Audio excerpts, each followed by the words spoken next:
kind of summarize what the general thesis of that mailbox money model is? I mean, for the people who are out there and they're talking to people, and those people don't get it. You know, they have these preconceived notions, and you've talked about helping kind of with some messaging to improve that, at least people's ability to tell the story. Could you kind of condense that down in at least a general overview? Well, I'll start with the back half of the book. The back half of the book is 10 or 12 success stories of various individuals from various companies that have done very well. So that's the belief building part. And then up front, the message is taking some of the very current and powerful things that we have, facts that we have about the people that endorse our industry, what they have had to say about network marketing working. You know, my favorite is Warren Buffett. He's taken a hit here recently in the markets, but he's still the most fearsome, successful investor on the planet. And you know, his words, best investment I ever made. He owns 3 direct sales network marketing companies. You know, Donald Trump and you know, all these people that are involved in network marketing, that's an incredible credibility. Right. But the meat of the book of Mailbox Money speaks to 4 what I call cornerstones of the business. The first cornerstone is the people. One way to describe how network marketing works as opposed to the typical direct sales model is, in direct sales, it's a really good salesperson, maybe has a territory, lots of training, lots of incentives, and a few superstars go out and sell a lot of product. Mm-hmm. Where you apply the network marketing or multi-level marketing model to it, it's a lot of people doing or selling a little bit each. Mm-hmm. You don't really care how much each individual sells, because what distinguishes network marketing or multi-level marketing from traditional direct sales is, in multi-level marketing, there's no limit to how many salespeople you can have.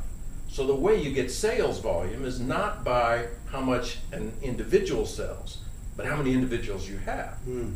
So the way you get the people in network marketing, I think California Vitamins invented this in 1950. They put the spin on direct sales.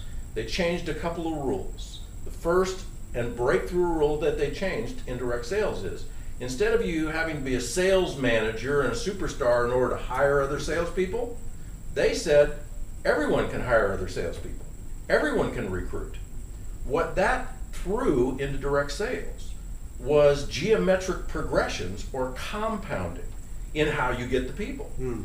So if everyone can recruit, then if you have 10 people and they each go out and get 10 people, now you have 110 people. Mm-hmm. And if they each go out and get 10 people, now you have 1,000. And then you have 10,000, and then you have 100,000. And direct sales companies, historically, they could not grow that way. You know, a Kirby vacuum cleaner company never grew that way.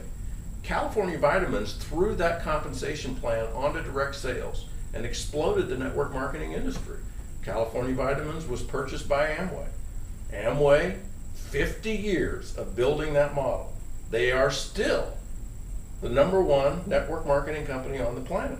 And as you know, last year they grew by almost $2 billion, yeah, 50 years later. $8.2 billion. The 3 other cornerstones in the book are, once you understand how you get 500 or 1,000 or 10,000 people, you don't get them by you getting them. You get them by you getting a few, and they get to do the same thing you do, so they get a few. That's how you get the people. When people understand that, they start to let go a little bit of, okay, I get how I could get a few hundred or a few thousand people actually working for me. Mm-hmm. But I've found it takes sometimes hours to have people understand just that part.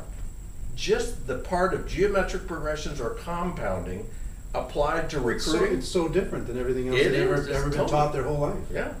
Ever since they were a kid, they're taught to be part of the machine. Right. So this is completely different. Once they understand the people, the second cornerstone is pretty simple. It's sales. Mm-hmm. Apply sales to the people. If you got 1,000 people and they each sell $100 a month worth of product, which, you know, in most cases they're going to just use that. That's $100,000 a month in sales. Mm-hmm. So there's your business. That's over $1 million a year in sales revenue for your business.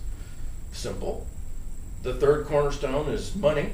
Every company has a comp plan. It pays, 40 to 50% of that volume, you can expect to earn between 5 and 10% of your whole group. So if you're doing 100,000 a month and you're making 7%, you're making $7,000 a month.